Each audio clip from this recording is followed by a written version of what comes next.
జై శ్రీమన్నారాయణ. అందరికీ నమస్కారం. ఈరోజు మన వీడియోలో విష్ణు సహస్రనామంలోని 104వ శ్లోకంలో ఉన్నటువంటి నామాల వివరణ తెలుసుకుందాము. భూర్భువః స్వస్తిరుస్థారః సవితా ప్రపితామహః యజ్ఞో యజ్ఞపతిర్యజ్వా యజ్ఞాంగో యజ్ఞవాహనః. భూర్భువ స్వస్తరుః. ముల్లోకములనందు అంటే ముల్లోకాలంటే ఏంటండి? భూలోకం, భువర్లోకం, సువర్లోకం. భూర్భువః స్వస్తరుః. ఈ 3 లోకాల నుండి మరి సకల ప్రాణకోటికి కూడా ఆశ్రయమై ఉన్నటువంటి వాడు ఎవరండి? శ్రీమన్నారాయణుడు. మరి మనం ముందు శ్లోకాల్లో కూడా చెప్పుకున్నాం, ఈ సమస్త సృష్టి మరి అతల్ల వితల్ల సుతల్ల అన్ని లోకాలు, మరి భూలోకం, భువర్లోకం, సువర్లోకం, ఇవన్నీ ప్రతిదీ కూడా ఆ స్వామి నుంచే ఉద్భవించింది. కాబట్టి మరి ఈ సకల ప్రాణకోటికి ఆశ్రయమై ఉన్నటువంటి వాడు ఎవడండి? శ్రీమన్నారాయణుడు. ముల్లోకాలందు ఉన్నటువంటి ప్రాణకోటి పరమాత్ముని ఆశ్రయం పొంది జీవిస్తున్నాయి. పరమాత్ముని దయావృక్షం నుండి తమ కర్మఫలములను స్వీకరిస్తున్నాయన్నమాట. కాబట్టి స్వామిని ఇక్కడ భూర్భువః స్వస్తరుః అనే నామంతో స్తుతించుకుంటున్నాము. తర్వాత నామం తారః. తారలు అంటే ఏంటండి? మరి మనం ఇక్కడ తారలు అనగానే నక్షత్రాలు కాదండి, సమస్త జీవులను మాయాబంధనముల నుండి విముక్తులను చేసి మోక్షము చేత తరించేవాడు అని అర్థం.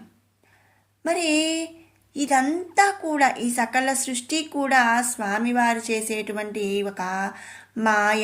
ఈ మాయ పొర మనకు కమ్మి ఉన్నంత వరకు కూడా నాది, నా వాళ్ళు, నా వస్తువు, నేను, నా నా నా నా అంటూ పరితపించిపోతూ ఉంటామన్నమాట.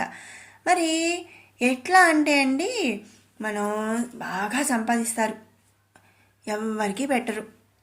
ఎవరికి పెట్టకుండా వాళ్ళు ఏం చేస్తారండి, ఎక్కడుంది ఏంటి పిల్లలకు కూడా చెప్పరు.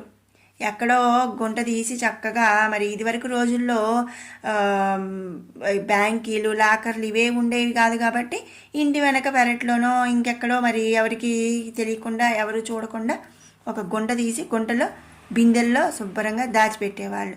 అవి మరి వీళ్ళు పిల్లలకు కూడా చెప్పరు, ఎవరికి చెప్పరు, ఏమి వాళ్ళు తినరు, బయట వాళ్ళకి పెట్టరు, పిల్లలకి పెట్టరు, ఏమీ పెట్టరు. వాళ్ళు ఏం చేస్తారండి, అలా అలా ఎప్పుడో మరి కాలం చేస్తారు. కాలం చేశాక మరి వాళ్ళ ఆత్మ పైకి వెళ్ళిద్దండి, వెళ్ళదు, ఇక్కడే కొట్టుమిట్టులాడుతూ ఉంటుందన్నమాట. కానీ మరి ఈ సమస్త జీవులను ఇలాంటి మాయాబంధనముల నుండి విముక్తులను చేసేవాడు, మోక్షాన్ని ప్రసాదించేవాడు స్వామి. మరి మనకు మోక్షం కలగాలంటే మోక్షం ఎట్లా వస్తుందండి? ఎప్పుడైతే మనం జీవాత్మే పరమాత్మ అనే సత్యాన్ని తెలుసుకోగలుగుతామో అప్పుడు మనకు మోక్షం అనేది కలుగుతుందన్నమాట.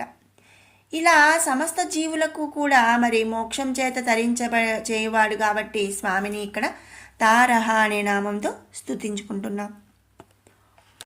తర్వాత నామం సవిత. మరి మనం ముందు నామాల్లో చెప్పుకున్నాం, మనకి ఇంతకు ముందు కూడా 884వ నామం కూడా సవిత అని వచ్చిందండి. ఈ సకల జగత్తును కూడా సృష్టించినటువంటి పరమాత్మ స్వరూపం కాబట్టి సవిత అని చెప్పి అనుకుంటామన్నమాట. అదే ఏంటంటే సూర్యకిరణముల చేతనే ఈ సకల లోకములకు కూడా జీవరాశికి ఆహారాన్ని సమకూర్చున్నటువంటి వాడు శ్రీమన్నారాయణుడు. అందుకనే మనం స్వామిని సవిత అనే నామంతో స్తుతించుకుంటున్నాము. తర్వాత నామం ప్రపితామహః. ప్రపితామహః. పితామహుడు అంటే ఎవరండి?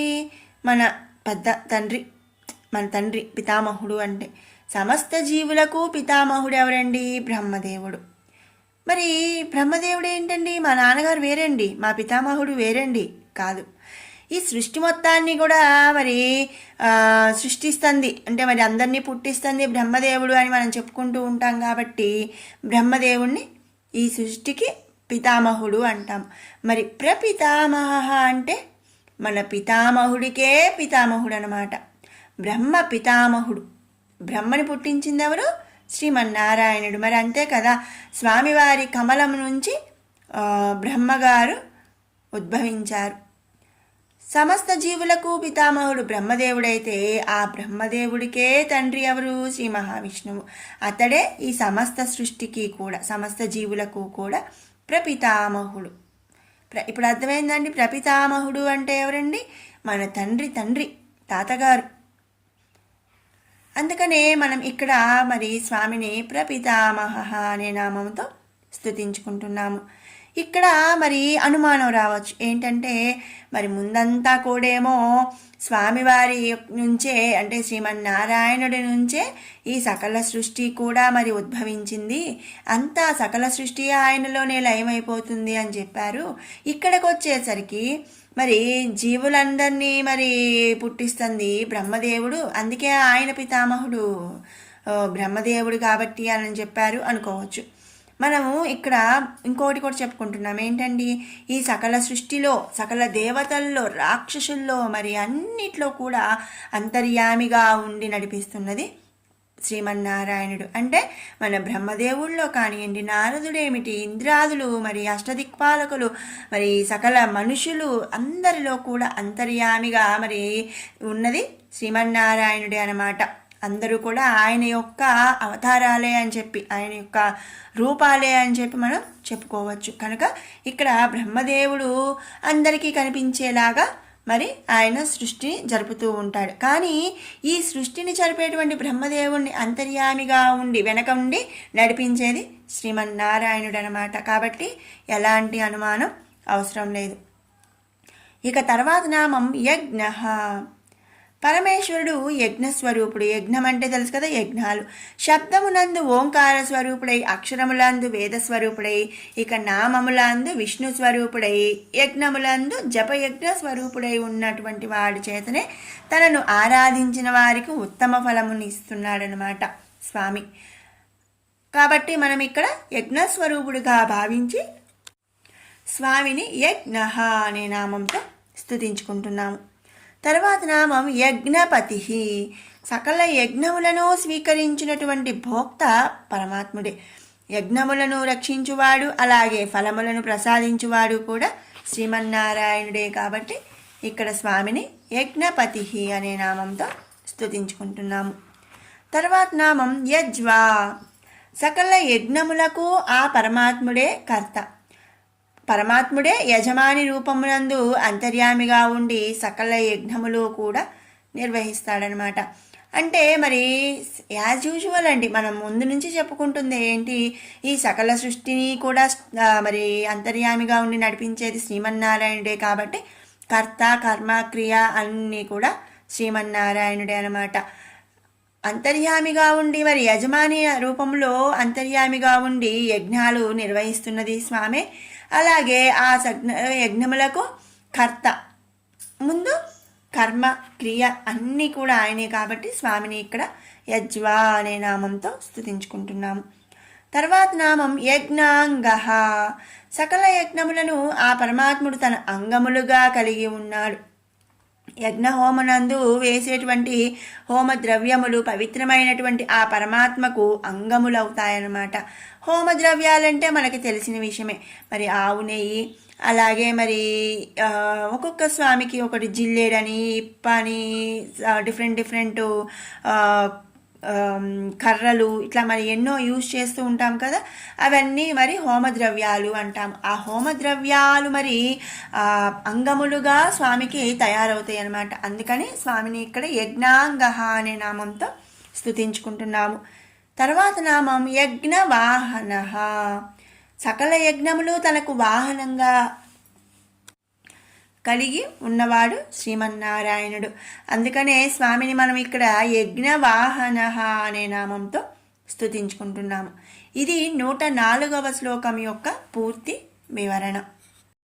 ఇప్పుడు 101 నుంచి 108 వరకు కూడా ఒకసారి పారాయణ చేసుకుందాం.